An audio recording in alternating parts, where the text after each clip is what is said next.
여러분들은 하나님을 어떤 하나님이라고 생각을 하십니까? 어떤 사람은 하나님이 어떤 분인지 전혀 모르기 때문에 하나님이 안 계실 것 같다, 그렇게 말하는 사람도 있습니다. 또 어떤 사람은 하나님을 모르기는 하지만은 그래도 계실 것 같다, 그렇게 생각하는 사람이 있어요. 그리고 어떤 사람은 하나님을 알기 때문에 자기가 아는 대로 하나님은 어떤 하나님이라고 말을 하는 사람이 있습니다. 우리가 하나님을 아는 길은 첫째로 성경을 통해서 하나님을 알 수가 있어요. 성경을 많이 읽고 성경을 묵상하고 성경을 연구하다가 보면은 하나님이 어떤 하나님이라는 걸 알 수가 있어요. 두 번째로는 복음 전하는 사람을 통해서 복음을 들음으로써 아하, 하나님이 이런 하나님이구나, 이제 알게 될 수도 있습니다. 세 번째로는 이렇게 교회의 인도함을 받아가지고 예배를 드리면서 예배 시간마다 설교를 듣고 이렇게 말씀을 듣다가 보니까 하나님이 어떤 하나님이구나, 좀 그것을 알게 되는 것이죠. 그런데 어떤 방법으로 하나님을 알게 되든지, 잘 들으세요. 우리가 하나님을 알게 되는 것은 오직 성령으로 말미암아 알게 되는 것입니다. 우리가 하나님을 알게 되고 예수님을 알게 되는 것은 똑바르게 올바르게 알게 되는 것은 성령으로 말미암아 되는 거예요. 그래서 고린도전서 12장 3절에 보면 성령으로 말미암지 않고는 아무라도 예수를 주라 할 자가 없느니라.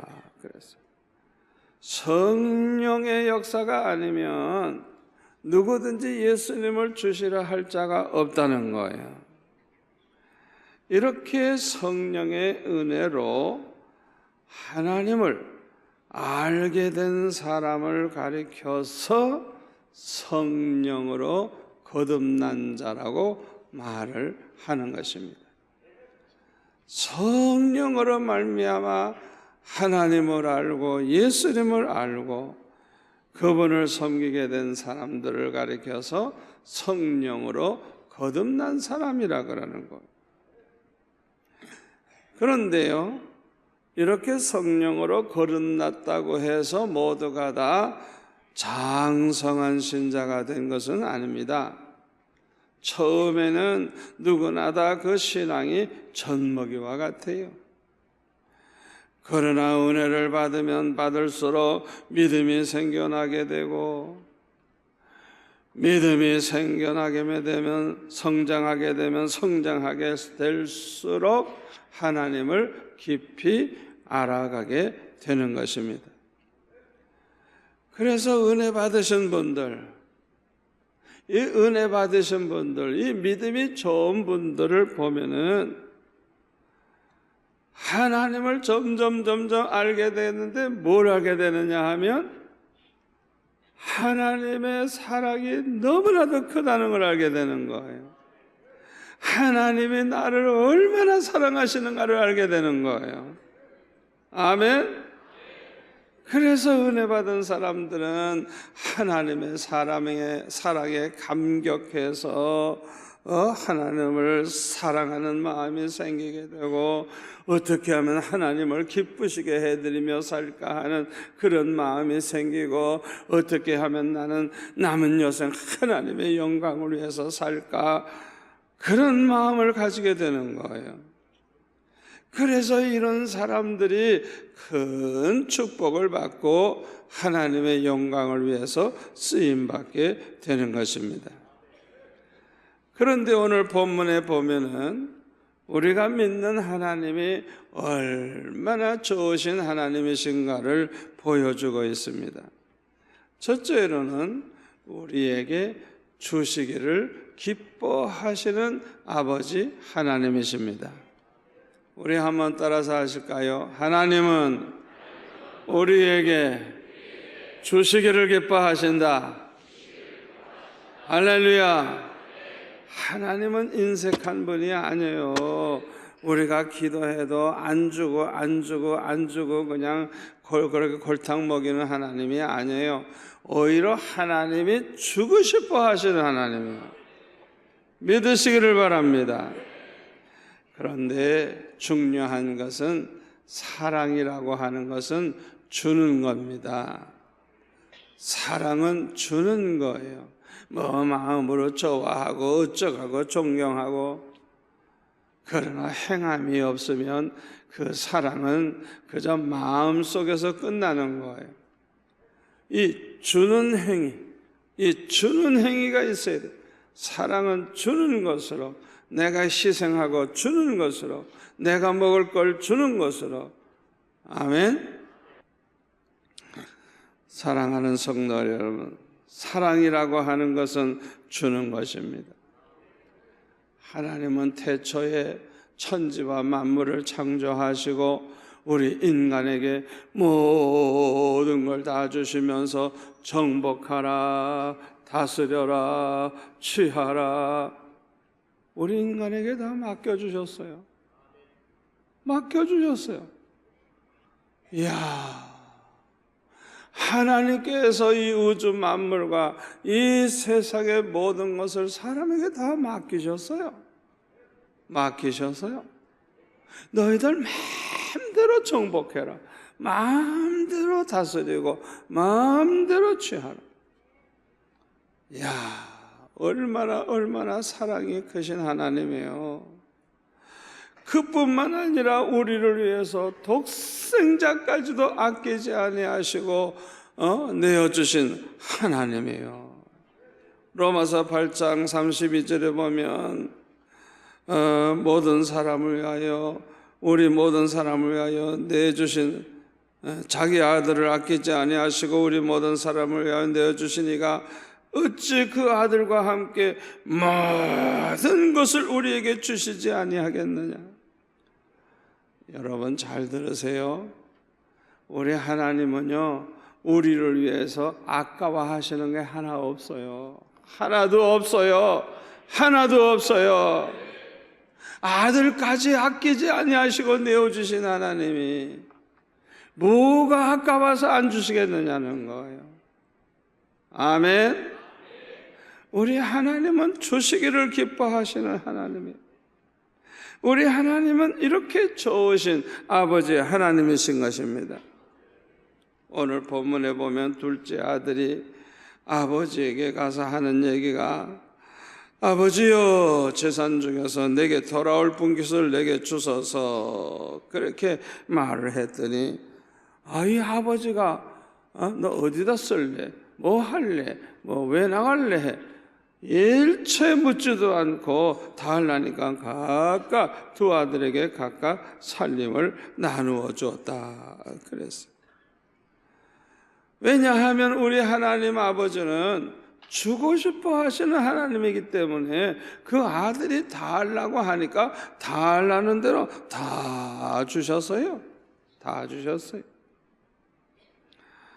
여러분, 이런 말을 설교로만 듣지 말아야 돼요.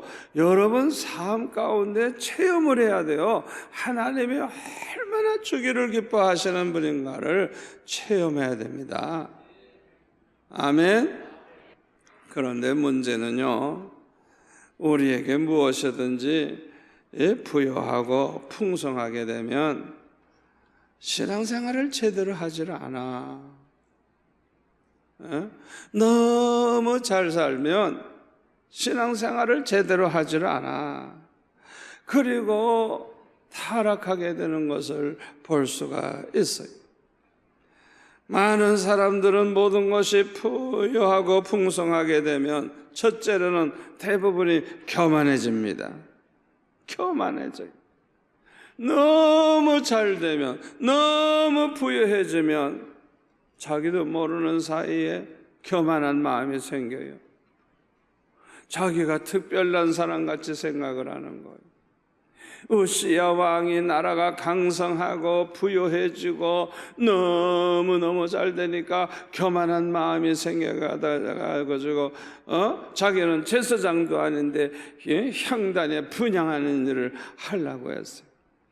그랬더니 젊은 80명의 제사장들이 왕이여 왕이여 왕이여 안 됩니다 안 됩니다 안 됩니다. 그러니까 이 분향을 드리다가 그냥 그 제사장을 쳐다보고 그냥 인상을 쓰면서 노를 바랬다 그래서 화를 냈다 그래서 그 순간에 그냥 그 머리에 문둥병이 생겨가지고 죽을 때까지 저 별궁에서 혼자 살면서 그렇게 살다가 죽었어요. 여러분, 교만이라고 하는 게 얼마나 무서운 줄 알아요? 축복받았을 때 교만한 사람의 특징이 뭔 줄 압니까? 남을 없음 여기고 비판하고 아이고 저건 왜 이렇게 못 살아, 아이고 저건 되는 게 없고 아이고 저거는 뭐 예수를 저렇게 믿노. 자기는 뭐 완벽한 줄 알고 다른 사람의 허물을 보고 다른 사람의 부족한 걸 보고 밤낮 판단하고 비판하고, 이건 얼마나 건방진 행위인지 모르는 거예요. 많은 사람들은 모든 것이 부유하고 풍성하게 되면 방탕하게 됩니다. 솔로몬을 보세요. 너무나도 부유하죠. 너무나도 유명하죠. 너무나도 모든 게 잘 돼. 그러니까 걱정할 게 없어요. 그러니까 이 사람이 머릿속에 뭘 생각하느냐, 어떻게 하면 내가 향락을 누려볼까. 밤낮 그저 술로 여자로 금은보화로 이 세상 것에 푹 빠져버렸어요. 예? 성전은 금덩으로 지어놨지만은 나아가 기도하는 생활도 없어. 예배하는 생활도 없어.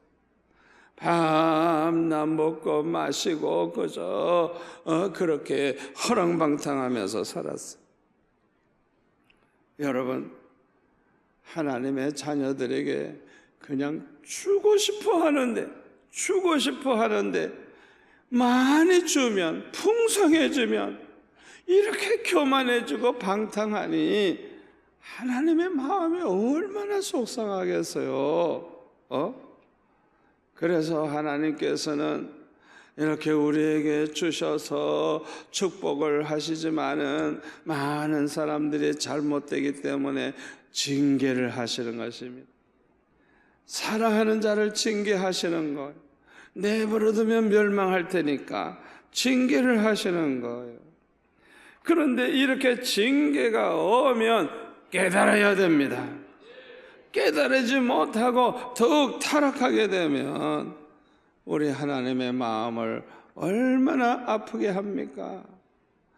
그럼에도 불구하고 하나님께서 택하신 백성들, 자녀들은 멸하지 아니하시고 또 참으시고 징계는 하시지만은 멸하지 않고 참고 계시는 것입니다.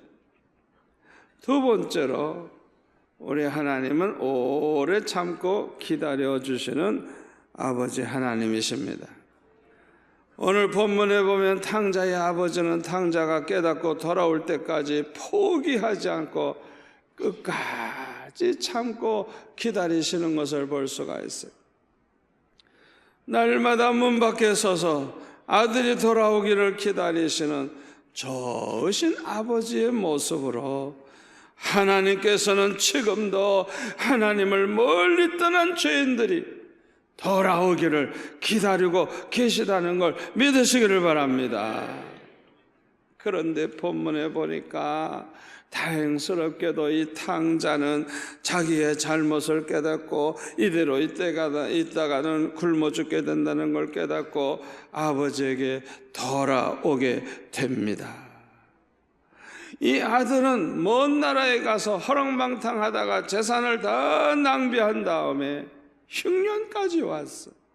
그래서 남의 집에 붙어서 사는데 돼지를 치게 하고 돼지가 먹는 쥐염 열매를 주는데 그것도 배부르게 주질 않아. 세상에 돼지보다도 못한 거야. 그러니까 내가 이대로 살다가는 굶어 죽겠구나. 아버지 집에는 풍성한 품꾼이 많은데 나는 여기서 이렇게 굶어 죽겠구나. 그 생각하니까 너무나도 기가 막힌 거예요. 그래서 마음에 새로운 결심을 합니다. 내가 이제라도 돌아가서 아버지의 품꾼이 되자.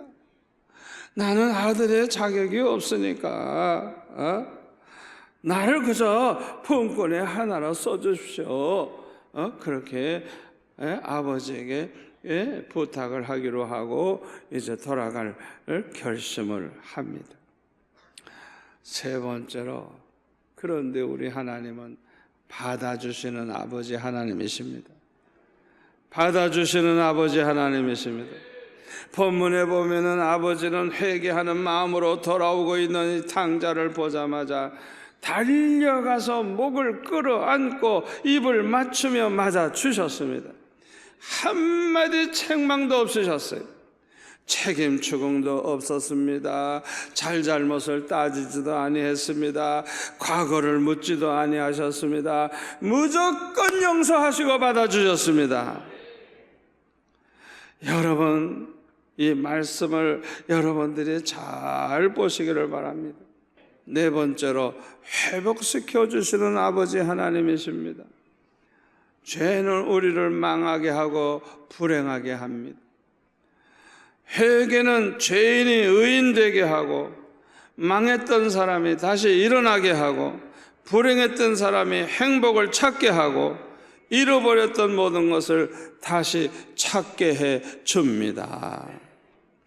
그러므로 이 회개라고 하는 것이 얼마나 수지 맞는지 몰라요. 오늘 본문 누가복음 15장 18절에 보니까 이 탕자가 일어나서 아버지께로 가서 이르기를 아버지 내가 하늘과 아버지께 죄를 지었사오니 지금부터는 아버지의 아들이라 일컬음을 감당하지 못하겠나이다. 나를 품꾼의 하나로 보소서 하리라 하고 일어나서 아버지께로 돌아가니 아직도 거리가 먼데 아버지가 그를 보고 측은히 여겨 달려가 목을 안고 입을 맞추니 아들이 이르되 아버지 내가 하늘과 아버지께 죄를 지었사오니 지금부터는 아버지의 아들이라 일컬음을 감당하지 못하겠나이다. 이거는 회개한 자의 마음을 보여주는 거예요. 아버지는 종들에게 이르되 제일 좋은 옷을 내어다가 입히고 손에 가락지를 끼우고 발에 신을 신고라. 그리고 살찐 송아지를 끌어다가 잡으라. 우리가 먹고 즐기자. 이 내 아들은 죽었다가 다시 살아났으며 내가 잃었다가 다시 얻었노라 하니 그들이 즐거워하더라. 그랬어요. 회개하고 돌아오니까 얼마나 수지 맞아요. 제일 좋은 옷을 입혀줬대. 이것은 아주 명예회복이에요. 명예회복. 옛날에는 임금님의 신하들도 그렇고 보통 사람도 그렇고 옷 입은 것만 보면 그 사람의 신분을 알 수가 있는 거예요. 그런데 제일 좋은 옷을 입혔다고 그러니까 이거는 그야말로 아주 그냥 영광스러운 거예요. 너무너무 명예로운 거예요. 그 다음에 가락지를 끼워줬다. 이 가락지 끼우는 거는 이 권위를 가리키는 거예요. 임금님도 가락지 끼웠어요. 그러니까 그것이 권위를 상징하는 거예요. 그 다음에 신발을 신겨줬어요. 노예들은 신을 신질 못했다고 합니다. 이 신을 신었다고 하는 것은 신분의 변화예요. 노예가 주인으로, 노예가 자유인으로 바뀌었다는 것을 의미하는 거예요. 얼마나 놀라운 일입니까? 그뿐만 아니라 살찐 송아지 잡아가지고 잔치까지 해줬어요. 얼마나 기뻐하고 얼마나 즐거워합니까? 누구든지 회개하고 하나님께 나오면 죄사함 받습니다. 의롭다 하심을 받습니다. 저주를 속량 받습니다. 하나님의 자녀가 됩니다. 천국 백성이 됩니다. 영생 복락을 누리게 됩니다.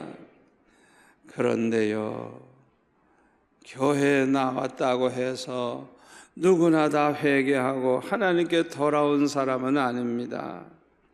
교회에 나오는 것과 회개하고 하나님 아버지께 돌아오는 것은 별개의 문제입니다.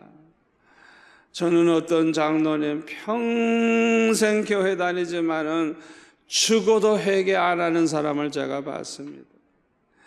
여러분, 교회 나오는 거하고 회개하고 하나님께 돌아오는 거하고는 전혀 별개의 것입니다. 그냥 교회 나온다고 통과되는 거 아닙니다. 그러므로 누구든지 죄사함 받고 의롭다함을 받고 하나님의 자녀가 되려고 하면 회개해야 됩니다. 아멘. 그런데요, 고민이 있어요. 회개는 회개는 하는데 세상 나가면 또 넘어져. 하나님 앞에 눈물로 회개했는데 죄를 또 범해. 그래가지고 자꾸 넘어질 뿐만 아니라 회개를 한다고 하는데도 죄책감이 남아있는 거예요. 이게 고민이에요, 고민. 그렇기 때문에 진심으로 회개해야 돼요. 간절한 마음으로 회개해야 돼요. 우리의 회개하는 기도가 하나님 앞에 상달되도록 기도해야 됩니다. 여러분, 우리의 기도가 하나님 앞에 상달이 돼서 오냐 내가 네 죄를 사했노라, 그 사인이 어떻게 오는 줄 압니까? 우리가 회개하고 죄사함을 받으면 성령을 선물로 주십니다. 사도행전 2장 38절 39절 말씀.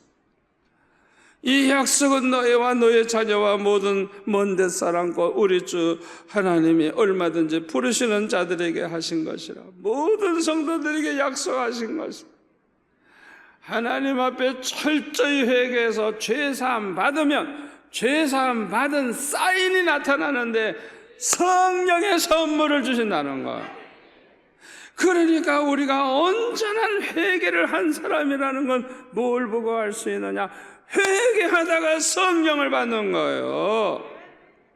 이렇게 성령의 선물을 받으면요, 새 사람이 됩니다. 성령으로 거듭난 새 사람이 됩니다. 그리고 변화가 일어납니다. 성품의 변화, 생각의 변화, 말하는 것의 변화, 행동의 변화, 자세의 변화, 가치관의 변화, 말하는 것의 변화, 행동의 변화가 오기 시작을 합니다. 그리고 마음속에는 기쁨과 평강이 넘쳐서 늘 마음이 행복해. 마음의 천국이 이루어져요. 그리고요, 축복의 문이 열려요. 옛날에는 기도해도 응답이 잘 안 되는데 이상하게 기도하기만 하면 응답이 되고 어떤 때는 생각만 해도 이루어지고 그런 자리에 들어가게 되는 것입니다. 오늘 이 시간 이 자리에 나온 여러분들, 오늘 주신 말씀을 묵상하고 또다시 들어보시고 꼭 이 말씀대로 이루어 주셔서 하나님의 사랑을 날마다 체험하며 살아가시기를 축원합니다.